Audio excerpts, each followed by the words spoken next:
Russia এবং America পৃথিবীর মানচিত্রে দেখা যায় এই দুই দেশের মধ্যে দূরত্ব অনেকটাই বেশি। আমেরিকা যেমন রয়েছে সুদূর পশ্চিমে, তেমনি রাশিয়াকে আমরা খুঁজে পাই ম্যাপের একদম পূর্ব দিকে। কিন্তু জানেন কি, যে দুই দেশের মধ্যে এমন সাপে নেউলে সম্পর্ক, তাদের ভূমিভাগের মধ্যে ব্যবধান রয়েছে মাত্র 4 কিলোমিটার। হ্যাঁ, ঠিকই শুনেছেন, মাত্র 4 কিলোমিটার ব্যবধানে রয়েছে আমেরিকা আর রাশিয়া। কোথায় রয়েছে সেই আশ্চর্য জায়গা, যেখানে দাঁড়িয়ে আপনার কাটিয়ে আসা গতকালকে বা আগামীকালকে আপনি চাক্ষুষ করতে পারেন।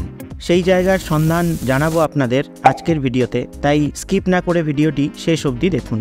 পৃথিবীর মানচিত্র আমরা কাগজের ওপর দেখি, অর্থাৎ 2 ডাইমেনশনাল ফরম্যাটে, কিন্তু আমাদের পৃথিবী আসলে গোলক বা বলের মতো। তাই আমরা যদি প্রশান্ত মহাসাগরের ম্যাপ দেখি এবং তার একদম উত্তর দিকে চলে যাই, তাহলে দেখতে পাবো একটি প্রণালী বা স্ট্রেট রয়েছে, যা পৃথক করে রেখেছে রাশিয়া এবং আমেরিকাকে, যাকে আমরা বলি বেরিং প্রণালী। এই বেরিং প্রণালী আবার প্রশান্ত মহাসাগরের সঙ্গে যুক্ত করেছে সুমেরু মহাসাগরকে। এই জায়গায় রাশিয়ার সাইবেরিয়া এবং আমেরিকার আলাস্কার মধ্যে ব্যবধান রয়েছে মাত্র 80 থেকে 90 কিলোমিটারের মতো, যা কিন্তু কলকাতা এবং বর্ধমানের মধ্যে যে দূরত্ব তার থেকেও কম। এই বেরিং প্রণালীর মধ্যেই ডায়ামিড নামের দুটি দ্বীপ রয়েছে। একটির নাম বিগ ডায়ামিড, যা রাশিয়ার অন্তর্গত, এবং অপরটিকে বলা হয় লিটল ডায়ামিড, যা রয়েছে আমেরিকার অধীনে। এই দ্বীপ দুটির মধ্যে দূরত্বের ব্যবধান রয়েছে মাত্র 4 কিলোমিটার। এখানেই মাত্র 4 কিলোমিটারের ব্যবধানে অবস্থান করছে বিশ্বের বৃহৎ দুই শক্তিধর দেশ রাশিয়া এবং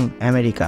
লিটল ডায়ামিড দ্বীপে সামান্য জনবসতি থাকলেও বিগ ডায়ামিড দ্বীপে কিন্তু কোনো স্থায়ী জনবসতি দেখা যায় না। যদিও 1948 সালে রাশিয়া একটি আর্মি বেস এখানে স্থাপন করেছিল। এই জায়গাটি সম্পর্কে আরও গুরুত্বপূর্ণ তথ্য দেওয়ার আগে মনে করিয়ে দিই, ভিডিওটি আপনার যদি ইনফরমেটিভ মনে হয় তাহলে অবশ্যই পরিচিতদের সঙ্গে শেয়ার করুন এবং একটা লাইক করে দিন। বিগ ডায়ামিড এবং লিটল ডায়ামিড এই দুটি দ্বীপের মধ্যে দিয়ে অবস্থান করছে 180 ডিগ্রি দ্রাঘিমা রেখা, বা যাকে আমরা আন্তর্জাতিক তারিখ রেখা বলেও চিনি। অর্থাৎ যে দ্রাঘিমা রেখার ওপর ভিত্তি করেই আমাদের প্রতিদিনকার ডেট চেঞ্জ হয়ে থাকে। তাই মাত্র 4 কিলোমিটার ব্যবধানে থাকা দুটি স্থানের মধ্যে একই সময়ে দুটি ভিন্ন তারিখ ভিন্ন দিন হিসেবে গণ্য করা হয়। রাশিয়ার বিগ ডায়ামিড এবং আমেরিকার লিটল ডায়ামিড এই দুটি দ্বীপের মধ্যে সময়ের পার্থক্য হয়ে দাঁড়ায় 20 ঘন্টারও বেশি। তাই বলা হয় বিগ ডায়ামিডে দাঁড়িয়ে আপনি গতকালকে এবং লিটল ডায়ামিডে দাঁড়িয়ে আপনি কার্যত আপনার আগামীকালকে চাক্ষুষ করতে পারবেন।